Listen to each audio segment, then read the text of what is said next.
Thank you so much, Professor Patel and Dr. Chimobi, who has hosted our first session.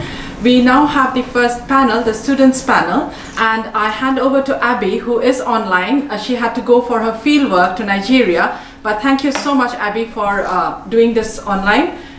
Shall I hand it over to you? Will you be able to take over? Just have a look. Yes, good morning, Olivia. Can you hear me loud and clear? We can hear you loud and clear, yes. Oh, fantastic. So, welcome everyone to the Postgraduate Research Students Panel discussion. To introduce the different panelists to you, we'll be talking about the challenges and opportunities that they've experienced during their PGR journey. Really, it's going to be through reflection and shared learning. And as I call them up, I will please ask that they come to the stage and take a seat. So the first panelist joining us is Lynn Tian. Her topic is on green building management. She's in her third year, and she's a full-time student, and she's in the faculty of the Institute of Energy and Sustainable Development. Lynn Tian, please can you come up and take a seat on the stage? The second panelist is Ahmad Ali. His topic is on developing and managing nature. Nature-based infrastructure projects through digital twinning. He's in his first year and he's a part-time student, and his faculty is a hybrid between Institute of the Energy and Sustainable Development and Institute of Artificial Intelligence. Welcome on board, Ahmed Ali. The third panelist is Ogendi Anika. Her topic is on bioadditives for sustainable energy production. She's in her second year of research. She's a full-time student, and she's in the faculty of the Institute of Energy and Sustainable Development. Please welcome Ogendi Anika. Now the fourth, but not the last panelist is Reem Bashir. Now, Reem's topic is on machine learning-based effective detection technique of emerging automobile cybersecurity incidents. Now, she's in her second year, and she's a part-time student, and she's in the Faculty of Computer Science. Please welcome Reem Bashir.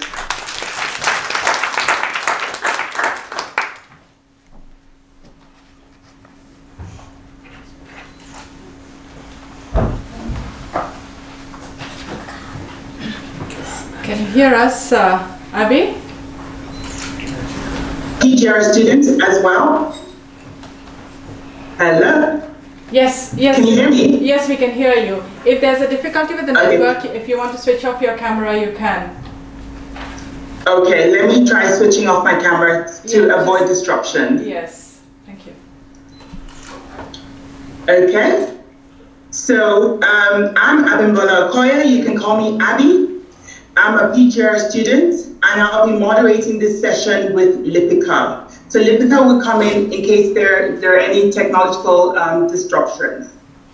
Now, welcome on board, panelists. This is not a quiz. This is for us to share our learning, so please relax and settle in. So I'm going to go through a couple of questions. Please try and be short and sweet. The main thing is just to get the real interactions out. So I'm going to start with Lynn, then I'll go through all the way to Rim. So the first question is, when you first started your PGR journey, what was your expectation when you started, and has it been met so far? Actually, when I started my PGR the first year, I really want to do some big things, because I want to think about my research can change the world even. And I think my research must be the contribution for all of the world. But when I'm doing the more things, I feel like, oh my God, it's too big. It's too challenging for me. So that's why I told my supervisor that, Berger in here, my supervisor in here. So I told my supervisor, either my research is can we become a big one? My supervisor said, you don't need to change the world actually. You just give some suggestion from your opinion, from your academical thinking, critical thinking, to tell the people how you're feeling. It's not like your research must be change the world. So that's why I realized, oh, should be like the not too big, but not too small, but give the critical thinking for the people. So this is my first year. I learned from my supervisor, I learned from the research journal. So this is my answer. Thank you so much for that. Now we'll move on to Ahmad. I think for my first year it was, because first year mainly is about literature reviewing and going through the knowledge about the field and all that. So I thought it's going to be like an easy process. I can just swipe through the literature and manage to get something like 3-4 months. But as soon as I start doing it, I found like, no, I need to research more. I found the topic, no, I need to read more and more about it and get deep into it. So it's just kind of a point that you need to know where's the cutoff point, and enough is enough, and then move forward from that. But yeah. Thank you for that. Ogandi? Well, Lynn has actually hit the nail on the head. I came with the same idea that, yes, I'm going to change the world, you know. But I've come to understand that you don't need to do a very big thing. Just do something, small thing in your specific field that will contribute to knowledge. And that was my initial expectation. I was coming to bulldoze the world with my research. But in the end, I've been able to learn to manage my expectations, and it's been a learning curve for me. Fantastic. Rim? So for me, because I'm a part-time student, when I start, I'm also working like full-time job in the same time working as a part-time student. So I came also like, yeah, it's going to be easy to do it. It's going to be easy to work full-time job at the same time doing the PhD. So what I started is, when I started, I said like, I'm going to finish it in 4 years instead of 6 years, because yeah, I can do it, why not? But then when I started, I felt like, yeah, there is a literature review. I have to do a lot of literature review, and the literature review for me was like the big.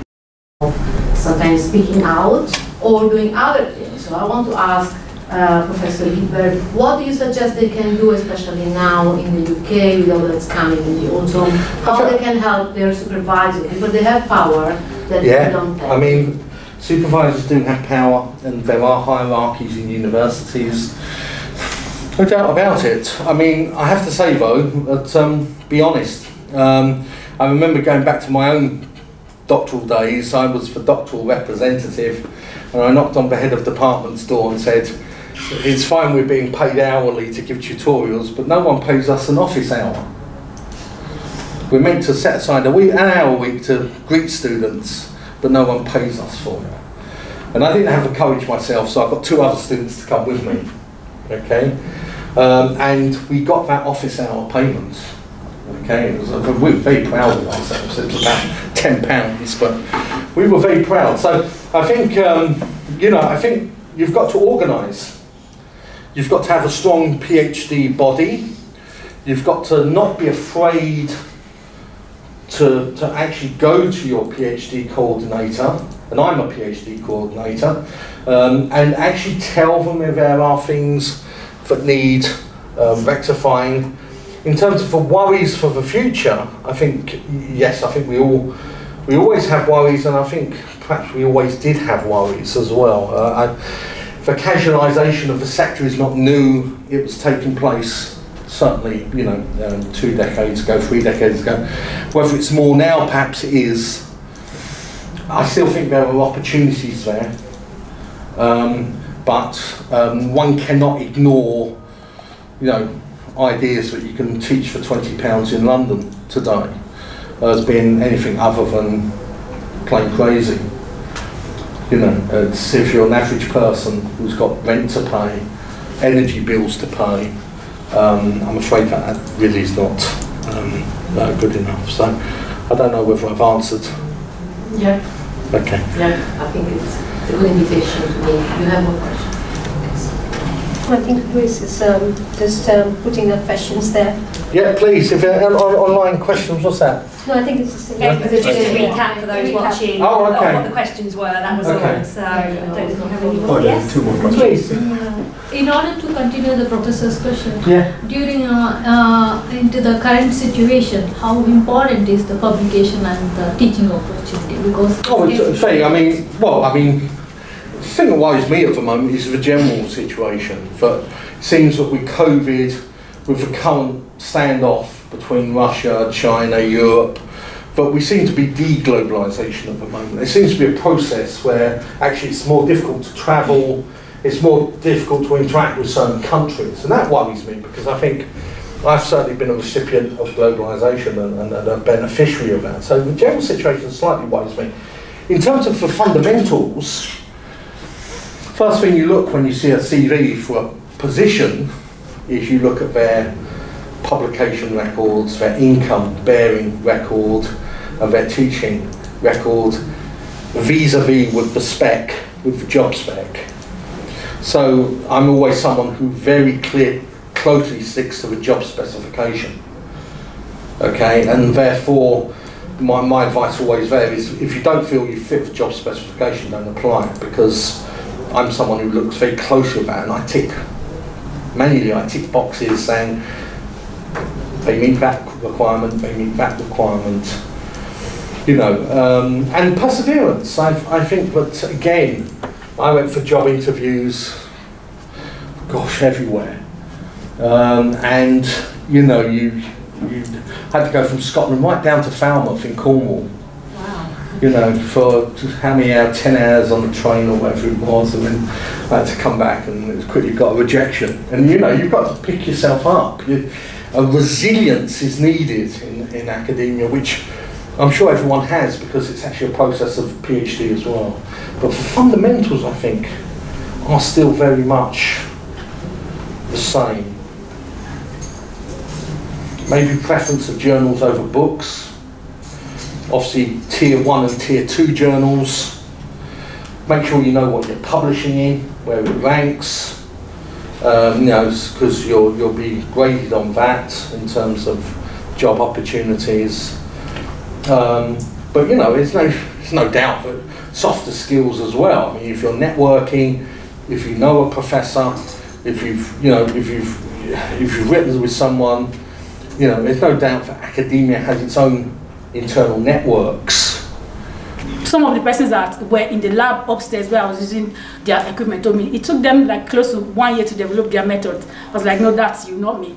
But in the end, it took me like 12 months to finally develop a method that now works for my substrate and my work. So, like I said earlier, I've learned to manage my expectations, and I've also learned from the support available in CEM to strike a balance between spending hours in the lab and also having some social life. So, thank you. Thank you. So we also have Win. For me, I think same as Dream, what she said, time management. It was a huge obstacle, really. But I can add to it with something. In the university, we have so many resources that are available for us, especially for us as researchers, but we don't know much of them. And it's a bit difficult to know which is the suitable tool for you to have. We have access to it. Do we have access to it or not? And in most cases, I end up finding that yes, we do have it. We do have access to it, but it takes a long time to get to know to this point. So something that we can really look into it. Thank you. Lynn? Actually, I feel the main things like how you manage your emotion. So first year, I saw every first year PhD students, the eyes have the light, you know what I mean? The fully light in the eyes. But when the second year, third year, I saw the people like every day is like so tired. I said, Lynn, I gonna die. Lynn, I feel so tired. Lynn, I'm so exhausted, like Organdi. Like I remember Organdi first time to meet me said, Lynn, let's do something. Lynn, let's do some research. But now, since now, I said, Lynn, I don't know my feeling now. I just want to die. I said, okay, this is normal things for PhD students. First year, you always have the light. I mean, in your eyes, especially also like our office groups, like the Osan, he also like, first year I remember he's so handsome.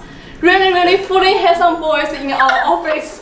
But when the third year, I told her, Osan, why you change a lot?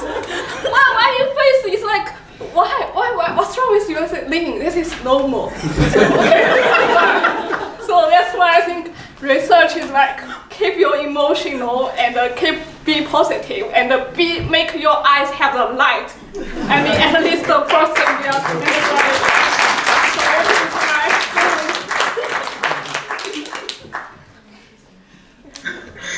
Thank you so much for that. That was very insightful. So we'll go on to the next question. I'm going to start with you, Lynn. Do you have a key moment of achievement where you were able to accomplish something you did not think possible during your PhD journey? So it's me? Yes. Okay. Yes, Lynn. Okay. I think the first very important thing for me is like I have a good supervisor team. This is really, I appreciate. It's like my supervisor train me is not like only for the students. They train me as like a doctor. They really train me like a family members. I still remember the second year lockdown time. So many people disappear from my life. But I feel so happy and so really appreciate my supervisor stay with me every time. I mean, every 2 weeks they contact with me, and even we don't discuss about the research, and they still discuss about my feeling, tell me how I hold on, and give me the suggestions. So that's why this is the first things I feel like. Before I never think I can keep the good relationship with my supervisor like this style, but now I feel like so lucky. And then the second time is DMU Showcase. I think most people know me from DMU Showcase. Even today, I come to here and I just introduce myself, say, okay, my name is Lin. So many people say, oh, I know you. I say, oh, did I know you? I'm sorry, I couldn't remember you. And I say, oh, because you are in the DMU Showcase, you present some things. Like, oh, I see. But before, I never think DMU Showcase can give me like this energy from DMU Showcase. So before, I never think I can have the prize in the showcase. So this is I feel like I overcome. And the third thing like today, I think today is my third thing like I overcome and achievements the main things in today. So I feel so happy I can present my experience. I mean, as a third year, I never think as an international student and my English is not very well. But now I can present some things in front of you guys. So that's why I think this is an achievement.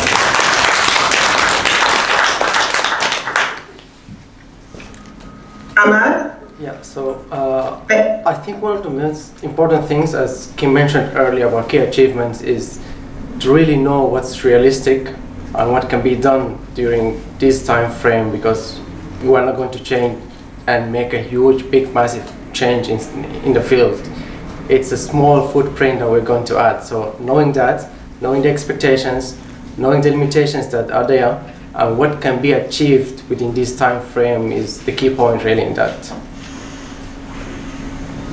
Thank you. Again, Dermy? Okay, for me, I just had a major breakthrough last month, and I'm sorry to say that I actually broke down when immediately I got that major breakthrough. Like I broke down flat out, which was because I realized I didn't take care of my health because I was really under pressure. The problem was that there was a particular equipment that I was supposed to use to develop my method, and it happened that every time we queue up to use the equipment, and every time it got to my turn, the equipment breaks down. And to a point, someone said, "Are you sure you're not jinxed?" And that really got to me. I was like, no, I'm not jinxed, and I'm going to prove to everybody I'm not jinxed. So I kept on trying, and eventually it happened that it got to my turn again to use, because every time it breaks down, I have to go and start the experiment again because I need the samples fresh to run it on the experiment. So when it got to my turn again, this time around, the equipment did not break, and because of that, because of the fear that it may break again, and I've not yet developed the method, I pushed myself to the point of breaking, which actually my supervisory team reprimanded me on, but they were really happy because in the end I got the results I was actually looking for. So that is the major breakthrough in my research, because without that I'm not sure. Glad I have all these problems and all these obstacles now in the beginning, because now in the future I know that if I get it, then I will know how to overcome it and how can I like just to manage through it, and how can I get out from there and just continue with my research.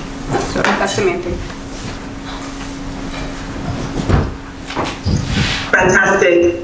So now staying with you, Raymond, starting from you, I'm going to ask the final question, which is, based on your learnings, what advice would you give a first-year PhD student who's just starting?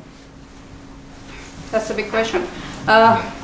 I would say that talk to your supervisors. I came from background that if you go to the supervisor, you have to give them just the review and that's it. But no, talk to your supervisors. They are here to help you. They are your friend.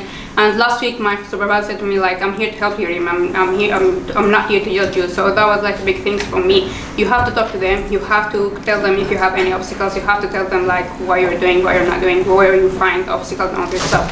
And they will help me. And the second is back up your stuff, because yeah, you will gonna lose them one day or another. So please back up your data. And that's it. Thank you.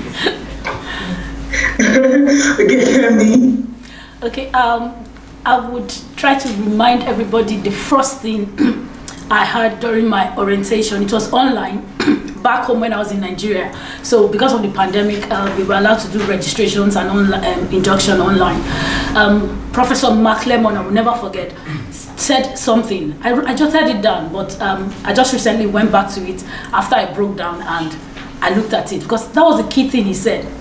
PhD is a process. Please enjoy the process.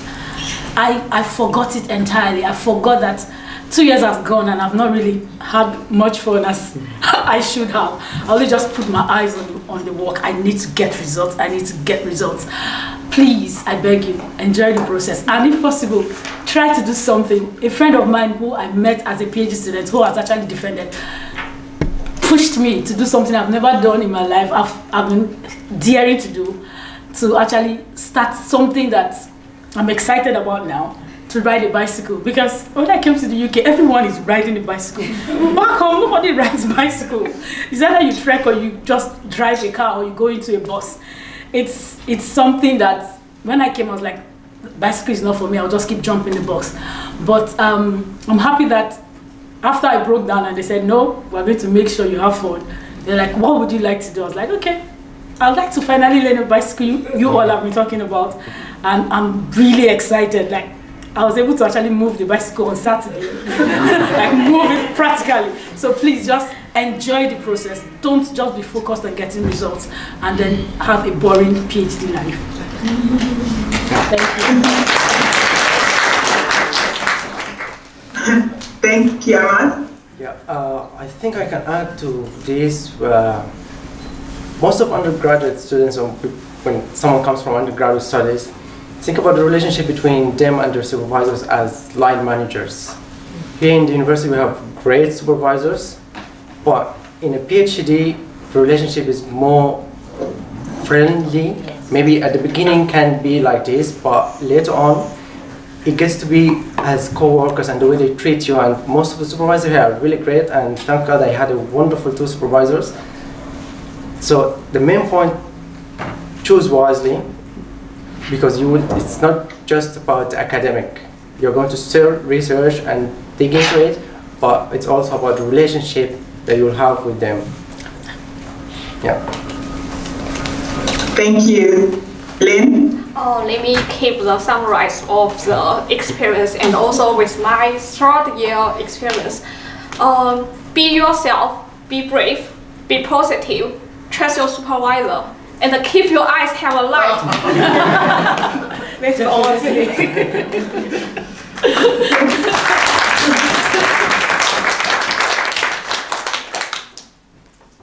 Yes, thank you. So before we wrap up this session, I don't know, do you have any final words that you have to share for either fellow students, supervisors, or the administrators?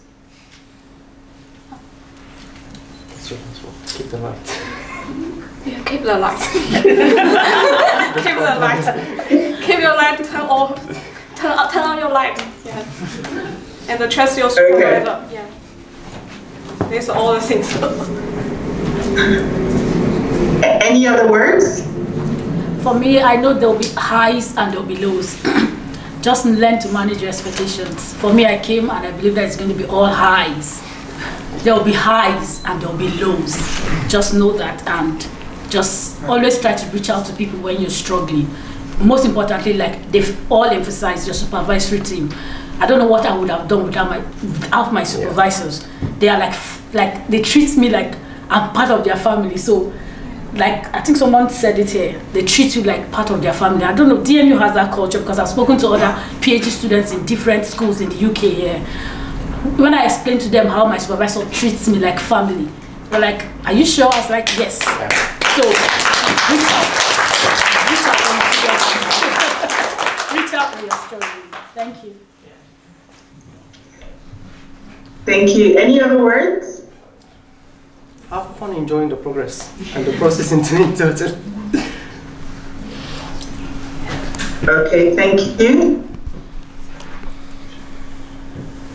Thank you, Abby. Should I? Thank you. Okay, so if there are no other comments, I would like to wrap up. Okay? Yes, please, Abby. So are there any other comments before I wrap up? No, please go ahead and wrap up. Thank you. Okay, thank you. So we've had a highly engaging session with my fellow PGR students. And as you can see, they're coming from different faculty and different experiences. Now, they've said a lot of things, but one thing I've noticed is that, from when at the beginning, they're saying that, they come up with lofty ideas and dreams about changing the world, and then from there, they now have to manage the expectations and see that, no dream is too big or too small. And then they also have to realize that they have to know their cutoff point, so know what they can handle and manage expectations.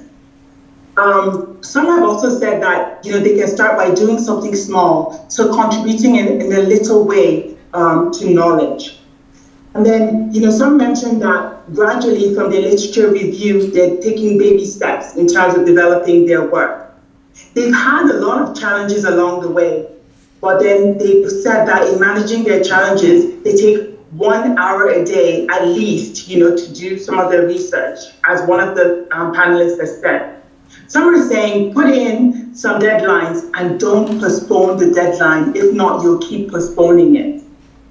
And some said that, you need to have a balance between academia and also having a social life, as well. So striking a balance between academia and a social life. Then you also need to develop a method to suit yourself and your own sustenance. That's also key. And manage expectations, especially your own expectations. Now, there have been some challenges mentioned about accessing data, which we will look at.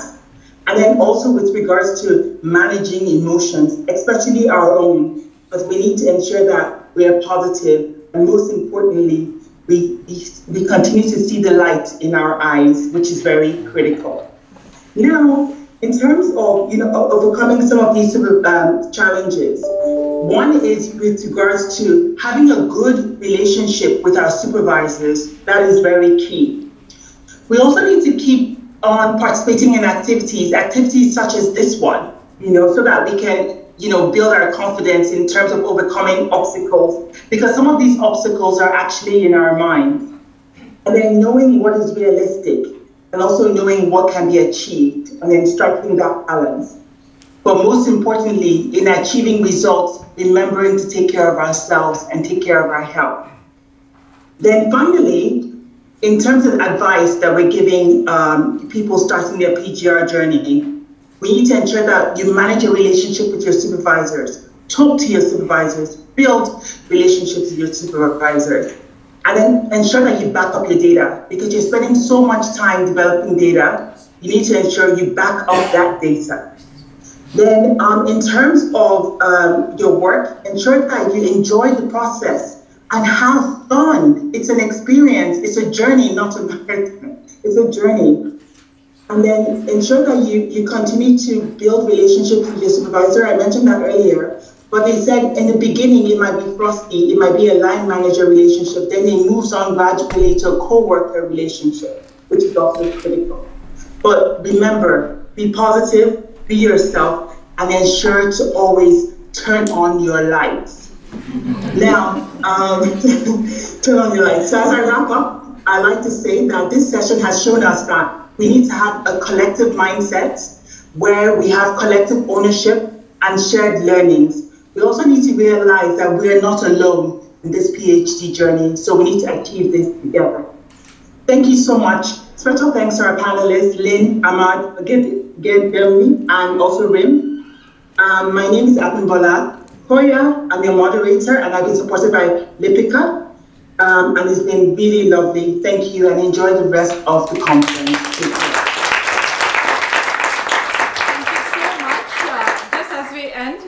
Again, a huge thank you to these students here. And it actually makes me emotional. I've seen these little children grow actually. And seriously, today they have put up such a matured face here, positives and negatives, and it makes you're really brave to come here and speak about both your highs and your lows. So thank you so much, and thank you, Abby, and you have done it brilliantly. And we'll see you throughout the rest of the session, including everyone. So going on.